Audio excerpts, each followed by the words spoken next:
Hey guys, welcome back. I'm really glad to see you here, and I'm sure that you have really good, wonderful mood today. Баршаңызға қайырлы кеш. Бүгін сіздерді көргеніме, өзімнің каналымда көргеніме қуаныштымын және бүгінгі көңіл күйлеріңіз керемет деген ойдамын. Today we will talk about both, neither and either. Бүгін біз осы үш сөзді өтеміз. Яғни ағылшын тілінде бір текст мәтін оқыған болсаңыз, осы сөздерді кездестірген шығарсыздар.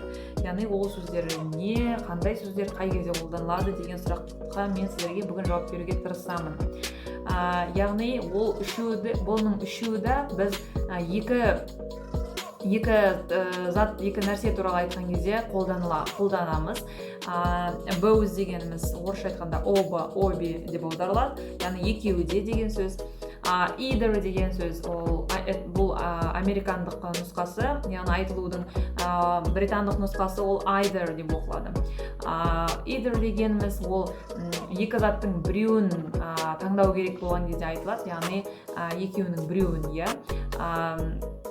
Келесі neither дегеніміз ол американдық нұсқасы, neither деген ол британдық нұсқасы оқылуы, айтып тұрған. Енді neither дегеніміз ол болымсыздық мәлімдеп тұрған сөз, ол ешқайсысы деп аударылады, яғни ни тот, ни другой деп орысша айтқанда, және біз оны болымсыз сөйлеммен қолдана алмаймыз. Яғни not деген сөзі бар сөйлеммен қолданбаймыз, себебі ағылшын тілінің өзінің бір қатып қалған заңы, ережесі бар. Екі болымсыздық мән беретін сөз бірге қолданылмайды. Яғни neither деген ол уже болымсыз болып тұрғандықтан біз оған not немесе doesn't, don't деп айтпаймыз. Яғни қазір ол туралы толығырақ айтып кететін боламын. Біріншісіне тоқтала кетейік. Біріншісі ол both, жаңағы екеуі де деп аударылады деп айтып кеттім ол. Мысалы сізге біреу сұрақ қойса, сен қызыл көйлекті алғың келіп тұр ма, әлде көк көйлекті алғың келіп тұр ма? Do you want to buy red dress or blue dress? Сізге мысалы екеуі де ұнап тұр, екеуін де аламын деп айтасыз. Қалай айтамыз оны? I will buy both. Мен екеуін де сатып аламын деп жауап береміз. Немесе сізге біреу келіп, сен орыс тілінде немесе ағылшын тілінде сөйлей аласың ба деп сұрақ қойса, сіз мысалы жауап бере аласыз. Мен екеуінде де сөйлей аламын деп. Оны қалай айтамыз? Мысалы, can you speak Russian or English language? Сұрақ белгісі, I can speak both Russian and English. Екеуін атына атап жауап беруге болады, немесе I can speak both languages деп жауап бере аламыз. Көпше түрде, Және мысалы оларда ит те бар, мысық та бар деп қалай айтамыз? They have got a cat, both a dog and a cat. Немесе оларда көк машина да бар, қызыл машина да бар деп қалай айтамыз? They have got both a blue car or a red car. Next is мысалы мына екі жауаптың екеуі де дұрыс емес деп қалай айтамыз? Ол кезде біз both бен болымсыздық мәнді қолдана алмаймыз, Немесе мына екі оқушының екеуі де дайын емес деп қалай айтуға болады. Көбінесе біз оқушылардың көбісі былай аударып жатады. Both of them are not ready деп. Бірақ бұл негізі қате пікір болып саналады, қате аударма.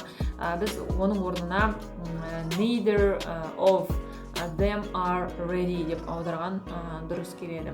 Яғни олардың екеуі де дайын емес дегенше ешқайсысы дайын емес деп аударған жөн болады. Енді келесі either-ға келетін болсақ, жаңа айтып кеттім ғой, either деген мысалы екі заттан біреуін таңдау керек сізге. Яғни дүкенге келіп тұрсыз, сізге екі көйлек, выбор ондай жоқ та, екі көйлек тұр, бірақ сізге екеуі де ұнамайды. Немесе екеуінің біреуін де алғыңыз келіп тұрған жоқ. Ол кезде қалай айтасыз? Мысалы, There are two dresses here, but I'm not interested in either of them. Және біз either мен or деген сөзді да қосып қолдана аламыз, яғни либо тот, либо другой деп аударылады. Ол я анау, не анау, не мынау, немесе анау, немесе мынау, сен не қызыл көйлекті сатып ала аласың, немесе көк көйлекті сатып ала аласың деп қалай айтамыз. You can buy either the red dress or the blue dress. Немесе келесі which photo do you like more? Мына суреттің саған қайсысы ұнап тұр деген сұрақ қоятын болса, сізге біреу, онда сіз айта аласыз. I don't like either of them. Маған оның екеуі де ұнап тұрған жоқ. Келесі neither деген ешқайсы деген сөзге толығырақ тоқталып кетейік. Яғни американдық нұсқасы neither деп айттым ғой, британдық neither деп айтсаңыз да ол қате болмайды. Neither of my friends came to school. Менің достарымның ешқайсысы мектепке келген жоқ. Яғни көріп тұрғаныңыздай, мен оны болымсыз қылып аударып тұрмын, келген жоқ деп. Бірақ neither'дан кейін мен жаңағы сөйлемде not деген сөзді қолданған жоқпын. Мысалы мен neither of my friends didn't come деп айтып тұрған жоқпын, себебі ол уже қате болады. Neither уже болымсыз ешқайсысы деп тұрғандықтан біз ағылшын тілінің ережесіне сәйкес бір болымсыз сөз тұрғандықтан біз уже not қолданбаймыз.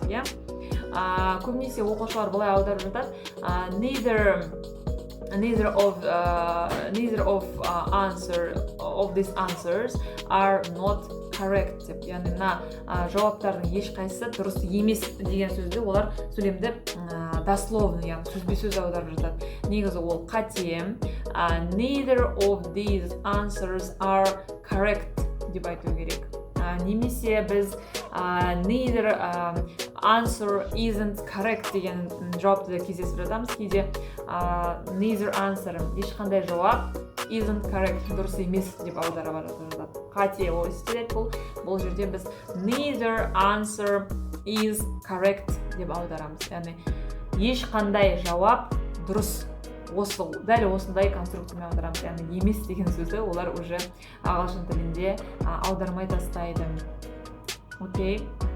Немесе сізге біреу қандай сэндвич жегің келіп тұр, жаңағы ірімшікпен сэндвичпен немесе тауық етімен ба деп сұраса, сіз ешқайсысын деп жауап беруге болады. Тек бір-ақ сөзбен. Ол қалай? Would you like a sandwich with cheese or chicken?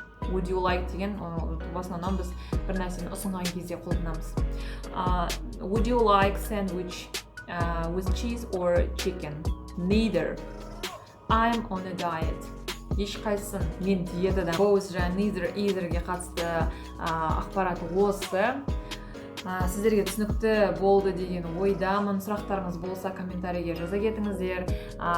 Және осы үш сөзді қолданып өздеріңіздің сөйлемдеріңізді комментарийге жаза кетсеңдер жақсы болады. Себебі практика, әр жердегі практика ең күшті көмекші бізге. Тілді үйренгенде ол міндетті түрде болу керек зат. Сондықтан сөйлемдеріңізді комментарийге жаза кетсеңіздер. Okay, I'm really glad that I was useful for you. Мен сіздерге пайдалы болғаным үшін қуаныштымын, шынына келгенде. Менің каналыма тіркеліп, лайк басып, колокольчик батырмасын баса кетсеңіздер, нұр үстіне нұр болар еді. Қандай тақырыптарда сабақтар күтесіздер, жаза кетсеңіздер жақсы болады мен үшін, себебі қандай сабақтар сіздерге керек екендігін әрі қарай біліп отыратын боламын. Okay guys, my dear students, thank you very much for your attention. Goodbye, see you soon.